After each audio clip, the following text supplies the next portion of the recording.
Hi friends, +2 level, degree level, LDC, LGS main ഈ എക്സാമിനൊക്കെ ഉപകാരപ്പെടുന്ന വിധത്തിൽ സ്റ്റഡി കൂൾ എന്ന പേരിൽ നമ്മൾ ഓരോ പാർട്ടായിട്ട് ഭാഗങ്ങൾ നോക്കിക്കൊണ്ടിരിക്കുകയാണ്. അതിൻ്റെ 7ാമത്തെ ഭാഗമാണത്.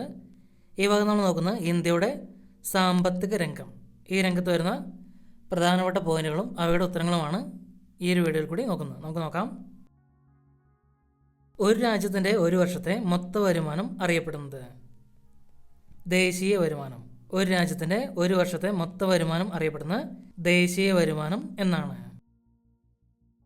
ഒരു രാജ്യത്തെ ഒരാളുടെ ഒരു വർഷത്തെ ശരാശരി വരുമാനം അറിയപ്പെടുന്നത് പ്രതിശീർഷ വരുമാനം അഥവാ ആളോഹരി വരുമാനം. ഒരു രാജ്യത്തെ ഒരാളുടെ ഒരു വർഷത്തെ ശരാശരി വരുമാനം അറിയപ്പെടുന്നത് പ്രതിശീർഷ വരുമാനം അഥവാ ആളോഹരി വരുമാനം എന്നാണ്.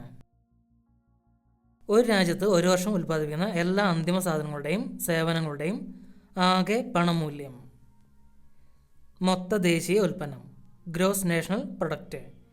ഒരു രാജ്യത്ത് ഒരു വർഷം ഉൽപ്പാദിപ്പിക്കുന്ന എല്ലാ അന്തിമ സാധനങ്ങളുടെയും സേവനങ്ങളുടെയും ആകെ പണമൂല്യമാണ് മൊത്ത ദേശീയ ഉൽപ്പന്നം അഥവാ ഗ്രോസ് നാഷണൽ പ്രൊഡക്റ്റ്. സാമ്പത്തിക വർഷത്തിൽ രാജ്യത്തിൻ്റെ ആഭ്യന്തര അതിർത്തികളിൽ ഉൽപ്പാദിപ്പിക്കപ്പെടുന്ന സാധനങ്ങളുടെയും സേവനങ്ങളുടെയും ആകെ പണമൂല്യം മൊത്തം ആഭ്യന്തര ഉൽപ്പന്നം അഥവാ ഗ്രോസ് ഡൊമസ്റ്റിക് പ്രൊഡക്റ്റ്. സാമ്പത്തിക വർഷത്തിൽ രാജ്യത്തിൻ്റെ ആഭ്യന്തര അതിർത്തികളിൽ ഉൽപ്പാദിപ്പിക്കപ്പെടുന്ന സാധനങ്ങളുടെയും സേവനങ്ങളുടെയും ആകെ പണമൂല്യമാണ് മൊത്തം ആഭ്യന്തര ഉൽപ്പന്നം അഥവാ ഗ്രോസ് ഡൊമസ്റ്റിക് പ്രൊഡക്റ്റ്. ഒരു രാജ്യത്തിലെ മനുഷ്യരുടെ സമഗ്ര പുരോഗതിയെ സൂചിപ്പിക്കുന്ന അളവുകോൽ മാനവ വികസന സൂചിക. ഒരു രാജ്യത്തിലെ മനുഷ്യരുടെ സമഗ്ര പുരോഗതിയെ സൂചിപ്പിക്കുന്ന അളവുകോലാണ് മാനവ വികസന സൂചിക. ഇന്ത്യയിൽ മാനവിക വിഭവശേഷി മന്ത്രാലയം ആരംഭിച്ച വർഷം 1985. ഇന്ത്യയിൽ മാനവിക വിഭവശേഷി മന്ത്രാലയം ആരംഭിച്ചത് 1985-ലാണ്. 2018 മാനുഷിക വികസന സൂചി പ്രകാരം ഇന്ത്യയുടെ സ്ഥാനം 130. 2019 മാനുഷിക വികസന സൂചി പ്രകാരം ഇന്ത്യയുടെ സ്ഥാനം 129. 2020 മാനുഷിക വികസന സൂചി പ്രകാരം ഇന്ത്യയുടെ സ്ഥാനം 131. 2020 മാനുഷിക വികസന സൂചി പ്രകാരം ഇന്ത്യയുടെ സ്ഥാനം 131. മാനവ വികസന സൂചിക നിലവിൽ വന്ന വർഷം 1990. മാനവ വികസന സൂചിക നിലവിൽ വന്നത് 1990-ലാണ്. ഇന്ത്യയിൽ സാമ്പത്തിക വർഷം കണക്കാക്കുന്നത് ഏപ്രിൽ 1 മുതൽ മാർച്ച് 31 വരെ. ഇന്ത്യയിൽ സാമ്പത്തിക വർഷം കണക്കാക്കുന്നത് ഏപ്രിൽ 1 മുതൽ മാർച്ച് 31 വരെയാണ്. മൊത്തം ദേശീയ ഉൽപ്പന്നത്തിൽ നിന്ന് തേയ്മാനം ചെലവ് കുറയ്ക്കുമ്പോൾ ലഭ്യമാകുന്ന വരുമാനം അറിയപ്പെടുന്നത് അറ്റ ദേശീയ ഉൽപ്പന്നം. മൊത്തം ദേശീയ ഉൽപ്പന്നത്തിൽ നിന്നും തേയ്മാന ചെലവ് കുറയ്ക്കുമ്പോൾ ലഭ്യമാകുന്ന വരുമാനം അറിയപ്പെടുന്നത് അറ്റ ദേശീയ ഉൽപ്പന്നം എന്നാണ്. ദേശീയ വരുമാനം കണക്കാക്കുന്നതിന് അവലംബിക്കുന്ന 3 രീതികൾ ഏതൊക്കെയാണ്? ഉൽപാദന രീതി, വരുമാന രീതി, ചെലവ് രീതി. ദേശീയ വരുമാനം കണക്കാക്കുന്നതിന് അവലംബിക്കുന്ന 3 രീതികളാണ് ഉൽപാദന രീതി, വരുമാന രീതി, ചെലവ് രീതി. അസംസ്കൃത വസ്തുക്കളുടെ ഉൽപാദനം, മത്സ്യബന്ധനം, ഖനനം എന്നിവ ഉൾപ്പെടുന്നത് ഏത് മേഖലയിലാണ്? പ്രാഥമിക മേഖല. അസംസ്കൃത വസ്തുക്കളുടെ ഉൽപാദനം, മത്സ്യബന്ധനം, ഖനനം എന്നിവ ഉൾപ്പെടുന്നത് പ്രാഥമിക മേഖലയിലാണ്. സാധനങ്ങളുടെ ഉൽപാദന നിർമ്മാണ പ്രവർത്തനങ്ങൾ, വ്യവസായം എന്നിവ ഉൾപ്പെടുന്ന മേഖല ദ്വിതീയ മേഖല. സാധനങ്ങളുടെ ഉൽപാദന നിർമ്മാണ പ്രവർത്തനങ്ങൾ, വ്യവസായം എന്നിവ ഉൾപ്പെടുന്ന മേഖലയാണ് ദ്വിതീയ മേഖല. ബാങ്കിംഗ്, വാണിജ്യം, വാർത്താവിനിമയം, സാമൂഹ്യ സേവന പ്രവർത്തനങ്ങൾ എന്നിവ ഉൾപ്പെടുന്ന സാമ്പത്തിക മേഖല തൃതീയ മേഖല. ബാങ്കിംഗ്, വാണിജ്യം, വാർത്താവിനിമയം, സാമൂഹ്യ സേവന പ്രവർത്തനങ്ങൾ എന്നിവ ഉൾപ്പെടുന്ന സാമ്പത്തിക മേഖലയാണ് തൃതീയ മേഖല. ഇന്ത്യൻ സാമ്പത്തിക ശാസ്ത്രത്തിൻ്റെ പിതാവ് ദാദാഭായ് നവറോജി. ഇന്ത്യൻ സാമ്പത്തിക ശാസ്ത്രത്തിൻ്റെ പിതാവാണ് ദാദാഭായ് നവറോജി. മസ്തിഷ്ക ചോർച്ച സിദ്ധാന്തം ബ്രെയിൻ ഡ്രെയിൻ ആവിഷ്കരിച്ചത് ദാദാഭായ് നവറോജി. മസ്തിഷ്ക ചോർച്ച സിദ്ധാന്തം ആവിഷ്കരിച്ചത് ദാദാഭായ് നവറോജിയാണ്. ഇന്ത്യയിൽ ദേശീയ വരുമാനം ആദ്യമായി കണക്കാക്കിയ വ്യക്തി ദാദാഭായ് നവറോജി. ഇന്ത്യയിൽ ദേശീയ വരുമാനം ആദ്യമായി കണക്കാക്കിയ വ്യക്തി ദാദാഭായ് നവറോജിയാണ്. വോയിസ് ഓഫ് ഇന്ത്യ എന്ന പത്രത്തിൻ്റെ സ്ഥാപകൻ Dadabhai Naoroji. Voice of India എന്ന പത്രത്തിൻ്റെ സ്ഥാപകനാണ് ദാദാഭായ് നവറോജി. ഇന്ത്യയിൽ ശാസ്ത്രീയമായ രീതിയിൽ ദേശീയ വരുമാനം കണക്കാക്കിയ ആദ്യ വ്യക്തി VKRV റാവു. 1931 ഇന്ത്യയിൽ ശാസ്ത്രീയമായ രീതിയിൽ ദേശീയ വരുമാനം കണക്കാക്കിയ ആദ്യ വ്യക്തിയാണ് VKRV റാവു. സ്വതന്ത്ര ഭാരതത്തിൽ ആദ്യമായി ഒരു വ്യവസായ നയം രൂപീകരിച്ച വർഷം 1948. സ്വതന്ത്ര ഭാരതത്തിൽ ആദ്യമായി ഒരു വ്യവസായ നയം രൂപീകരിച്ച വർഷമാണ് 1948. ഇന്ത്യൻ ആസൂത്രണത്തിൻ്റെ പിതാവ് M. വിശ്വേശ്വരയ്യ. ഇന്ത്യൻ ആസൂത്രണത്തിൻ്റെ പിതാവാണ് M. വിശ്വേശ്വരയ്യ. ഇന്ത്യയിൽ പുത്തൻ സാമ്പത്തിക നയം നടപ്പിലാക്കിയ പ്രധാനമന്ത്രി PV നരസിംഹറാവു. 1991 ഇന്ത്യയിൽ പുത്തൻ സാമ്പത്തിക നയം നടപ്പാക്കിയ പ്രധാനമന്ത്രിയാണ് PV നരസിംഹറാവു. 1991 ഇന്ത്യയുടെ ദേശീയ വരുമാനം കണക്കാക്കുന്നതിനുള്ള സർക്കാർ ഏജൻസി സെൻട്രൽ സ്റ്റാറ്റിസ്റ്റിക്കൽ ഓർഗനൈസേഷൻ. ഇന്ത്യയുടെ ദേശീയ വരുമാനം കണക്കാക്കുന്നതിനുള്ള സർക്കാർ ഏജൻസിയാണ് സെൻട്രൽ സ്റ്റാറ്റിസ്റ്റിക്കൽ ഓർഗനൈസേഷൻ.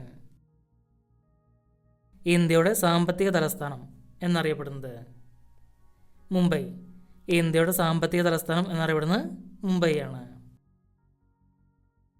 ഇന്ത്യയിലെ ഏറ്റവും വലിയ പൊതുമേഖലാ വാണിജ്യ bank state bank of India. ഇന്ത്യയിലെ ഏറ്റവും വലിയ പൊതുമേഖലാ വാണിജ്യ ബാങ്കാണ് സ്റ്റേറ്റ് ബാങ്ക് ഓഫ് ഇന്ത്യ. കൃഷിക്കും ഗ്രാമവികസനത്തിനും വായ്പകൾ നൽകുന്ന ദേശീയ ബാങ്ക് നബാർഡ്. കൃഷിക്കും ഗ്രാമവികസനത്തിനും വായ്പകൾ നൽകുന്ന ദേശീയ ബാങ്കാണ് നബാർഡ്. GST ബിൽ നിലവിൽ വന്നത് 2017 ജൂലൈ 1. GST ബിൽ നിലവിൽ വന്നത് 2017 ജൂലൈ 1 GST ബിൽ പാസാക്കിയ ആദ്യ ഇന്ത്യൻ സംസ്ഥാനം അസം. GST ബിൽ പാസാക്കിയ ആദ്യ ഇന്ത്യൻ സംസ്ഥാനമാണ് അസം. GST ബിൽ പാസാക്കിയ രണ്ടാമത്തെ സംസ്ഥാനം ബീഹാർ. GST ബിൽ പാസാക്കിയ രണ്ടാമത്തെ സംസ്ഥാനം ബീഹാറാണ്. GST നികുതി ആദ്യമായി നടപ്പിലാക്കിയ രാജ്യം ഫ്രാൻസ്. GST നികുതി ആദ്യമായി നടപ്പിലാക്കിയ രാജ്യം ഫ്രാൻസാണ്.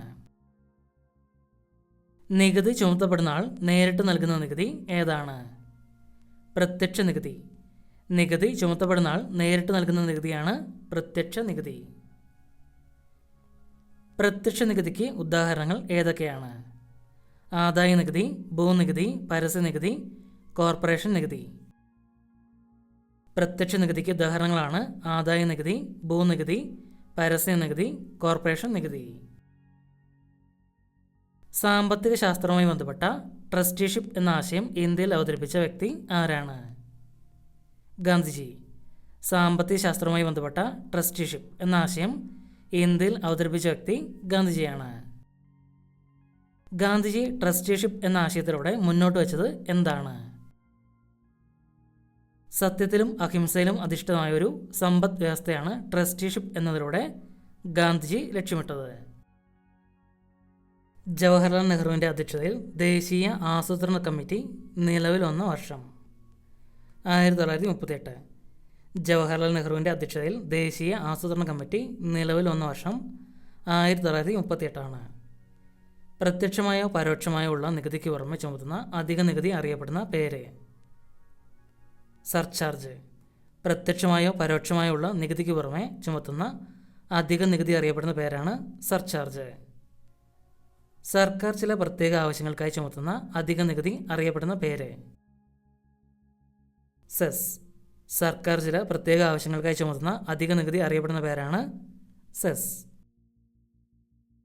കയറ്റുമതി ഇറക്കുമതി സാധനങ്ങളുടെ മേൽ ചുമത്തുന്ന നികുതി കസ്റ്റംസ് നികുതി. കയറ്റുമതി ഇറക്കുമതി സാധനങ്ങളുടെ മേൽ ചുമത്തുന്ന നികുതിയാണ് കസ്റ്റംസ് നികുതി. കേന്ദ്ര ഗവൺമെൻറ് പ്രധാന വരുമാന മാർഗം കോർപ്പറേറ്റ് നികുതി. കേന്ദ്ര ഗവൺമെൻറ് പ്രധാന വരുമാന മാർഗം കോർപ്പറേറ്റ് നികുതിയാണ്. തദ്ദേശ സ്വയംഭരണ സ്ഥാപനങ്ങളിലേക്ക് നൽകേണ്ട നികുതി. കെട്ടിട നികുതി, തൊഴിൽ നികുതി, പരസ്യ നികുതി, വിനോദ നികുതി. തദ്ദേശ സ്വയംഭരണ സ്ഥാപനങ്ങളിലേക്ക് നൽകേണ്ട നികുതിയാണ് കെട്ടിട നികുതി, തൊഴിൽ നികുതി, പരസ്യ നികുതി, വിനോദ നികുതി. കേരള സർക്കാരിൻ്റെ ഏറ്റവും വലിയ വരുമാന മാർഗമായ നികുതി. വിൽപ്പന നികുതി. കേരള സർക്കാരിൻ്റെ ഏറ്റവും വലിയ വരുമാന മാർഗമായ നികുതിയാണ് വിൽപ്പന നികുതി. ഇന്ത്യയുടെ കേന്ദ്ര ബാങ്ക് എന്നറിയപ്പെടുന്നത് റിസർവ് ബാങ്ക് ഓഫ് ഇന്ത്യ. ഇന്ത്യയുടെ കേന്ദ്ര ബാങ്ക് എന്നറിയപ്പെടുന്നത് റിസർവ് ബാങ്ക് ഓഫ് ഇന്ത്യയാണ്. അന്തർ സംസ്ഥാന ക്രയവിക്രയങ്ങളുടെ മേൽ GST ചുമത്തുന്നതും പിരിക്കുന്നതും ആരാണ്? കേന്ദ്ര സർക്കാർ. അന്തർ സംസ്ഥാന ക്രയവിക്രയങ്ങളുടെ മേൽ GST ചുമത്തുന്നതും പിരിക്കുന്നതും കേന്ദ്ര സർക്കാരാണ്. അന്തർ സംസ്ഥാന ക്രയവിക്രയങ്ങളിൽ കേന്ദ്ര സർക്കാർ ഈടാക്കുന്ന GST ഏതു പേരിലാണ് അറിയപ്പെടുന്നത്? Integrated GST. അന്തർ സംസ്ഥാന ക്രയവിക്രയങ്ങളിൽ കേന്ദ്ര സർക്കാർ ഈടാക്കുന്ന GST ഇൻ്റഗ്രേറ്റഡ് GST എന്ന പേരിൽ അറിയപ്പെടുന്നു. GST ഭരണഘടനയിൽ ഉൾപ്പെടുത്തിയ ഭരണഘടനാ ഭേദഗതി. 101 പാർലമെൻറ്റിൽ 122ാമത് ഭേദഗതി. രാഷ്ട്രപതി ഒപ്പുവെച്ചതോടെ 101ാം ഭരണഘടനാ ഭേദഗതിയായി മാറി. GST ഭരണഘടനയിൽ ഉൾപ്പെടുത്തിയ ഭരണഘടനാ ഭേദഗതിയാണ് 101. പാർലമെൻറ്റിലെ 122ാമത് ഭേദഗതിയാണ് രാഷ്ട്രപതി ഒപ്പുവെച്ചതോടെ 101ാമത്തെ ഭരണഘടനാ ഭേദഗതിയായി മാറി.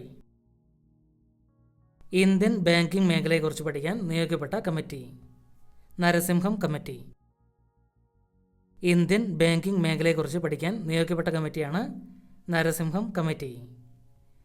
IFSC കോഡിലെ അക്ഷരങ്ങളുടെയും സംഖ്യകളുടെയും എണ്ണം എത്രയാണ്? 11. IFSC കോഡിലെ അക്ഷരങ്ങളുടെയും സംഖ്യകളുടെയും എണ്ണം 11 നമ്മൾ ഈ നോക്കുന്ന ഭാഗത്തിൻ്റെ മോക്ക് ടെസ്റ്റ് ലിങ്ക് ഡിസ്ക്രിപ്ഷൻ ബോക്സിൽ കൊടുത്തിട്ടുണ്ട്. വീഡിയോ കണ്ടതിന് ശേഷം അതുകൂടി ചെയ്ത് പ്രാക്ടീസ് ചെയ്ത് നോക്കുക. സാമ്പത്തിക ശാസ്ത്രവുമായി ബന്ധപ്പെട്ട് ദാസ് ക്യാപിറ്റൽ മൂലധനം എന്ന കൃതി രചിച്ചത് ആരാണ്? Karl marks. സാമ്പത്തിക ശാസ്ത്രവുമായി ബന്ധപ്പെട്ട് ദാസ് ക്യാപിറ്റൽ അഥവാ മൂലധനം എന്ന കൃതി രചിച്ചത് കാറൽ മാർക്സ് ആണ്. ഇന്ത്യയിൽ ആദ്യമായി കോർ ബാങ്കിംഗ് നടപ്പിലാക്കിയ ബാങ്ക് SBI. ഇന്ത്യയിൽ ആദ്യമായി കോർ ബാങ്കിംഗ് നടപ്പിലാക്കിയ ബാങ്ക് SBI ആണ്. റിസർവ് ബാങ്ക് ഓഫ് ഇന്ത്യയുടെ ആസ്ഥാനം മുംബൈ. റിസർവ് ബാങ്ക് ഓഫ് ഇന്ത്യയുടെ ആസ്ഥാനം മുംബൈ ആണ്. ബാങ്കിംഗ് റെഗുലേഷൻ ആക്ട് നിലവിൽ വന്ന വർഷം 1949. ബാങ്കിംഗ് റെഗുലേഷൻ ആക്ട് നിലവിൽ വന്ന വർഷം 1949. ₹1 നോട്ടിൽ ഒഴികെ മറ്റ് കറൻസി നോട്ടുകളിൽ ഒപ്പുവയ്ക്കുന്നത് ആരാണ്? RBI governor. ₹1 നോട്ടിൽ ഒഴികെ മറ്റ് കറൻസി നോട്ടുകളിൽ ഒപ്പുവയ്ക്കുന്നത് RBI ഗവർണറാണ്. ₹1 നോട്ടിൽ ഒപ്പുവയ്ക്കുന്നത് ധനകാര്യ സെക്രട്ടറി. ₹1 നോട്ടിൽ ഒപ്പുവയ്ക്കുന്നത് ധനകാര്യ സെക്രട്ടറിയാണ്. നിലവിലെ reserve bank governor Shaktikanta Das. നിലവിലെ റിസർവ് ബാങ്കിൻ്റെ ഗവർണറാണ് ശക്തികാന്ത ദാസ്. 5 അനുബന്ധ ബാങ്കുകളും ഭാരതീയ മഹിളാ ബാങ്കും SBI ലയിച്ചത് ഏത് വർഷമാണ്? 2017 April 1.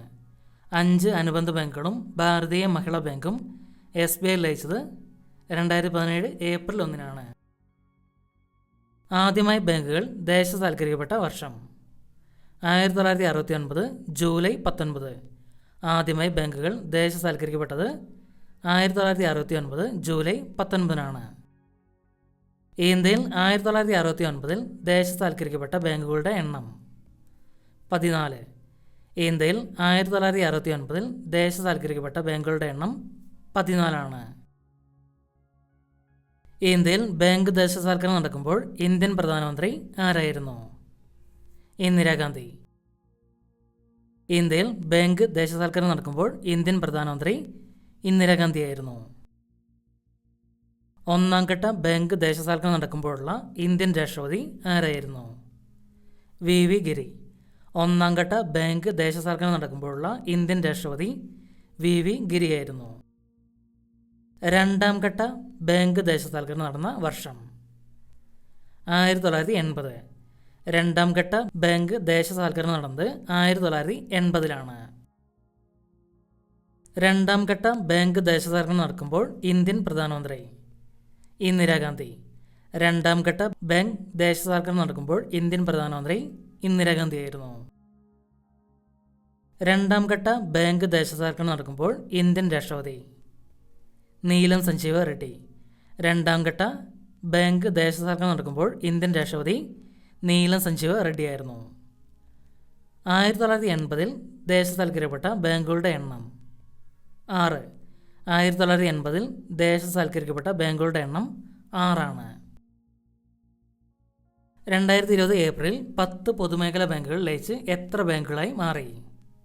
4. Oriental bank of കൊമേഴ്സും United ബാങ്കും ചേർന്ന് പഞ്ചാബ് നാഷണൽ ബാങ്കായി മാറി. സിൻഡിക്കേറ്റ് ബാങ്ക് കാനറ ബാങ്കുമായി ലയിച്ചു.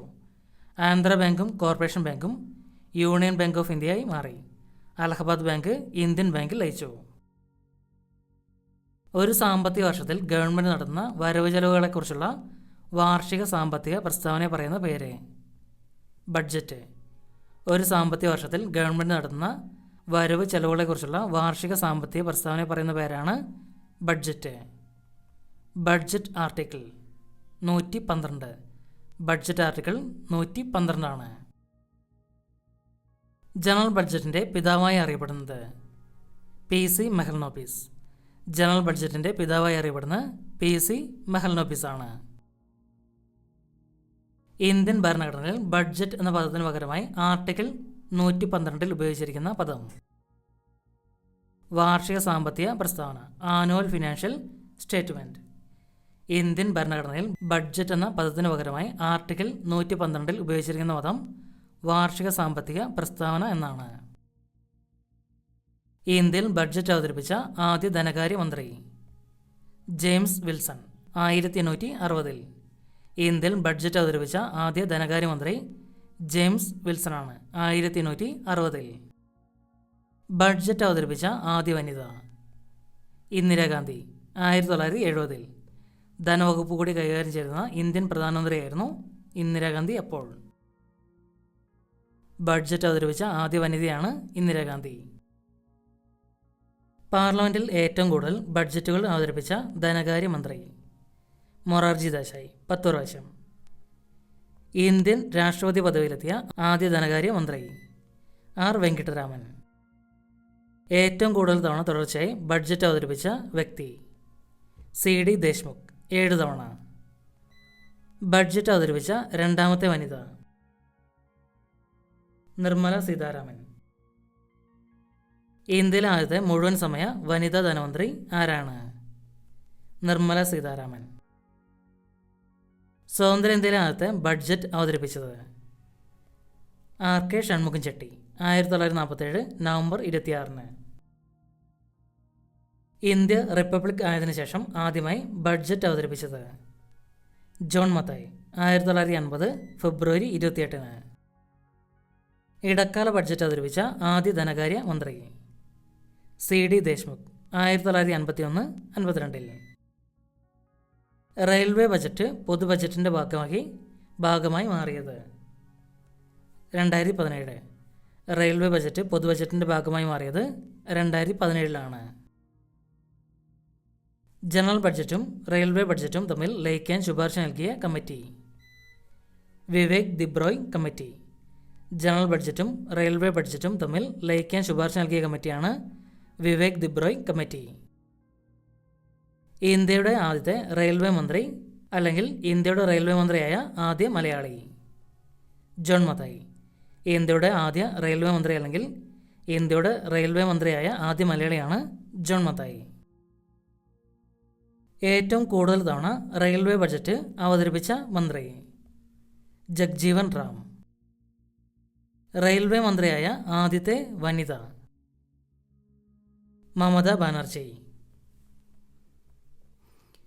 ഇന്ത്യയുടെ റെയിൽവേ മന്ത്രിയായ രണ്ടാമത്തെ മലയാളി? പനമ്പിള്ളി ഗോവിന്ദമേനോൻ. അവസാനമായി റെയിൽവേ ബജറ്റ് അവതരിപ്പിച്ച മന്ത്രി? സുരേഷ് പ്രഭു.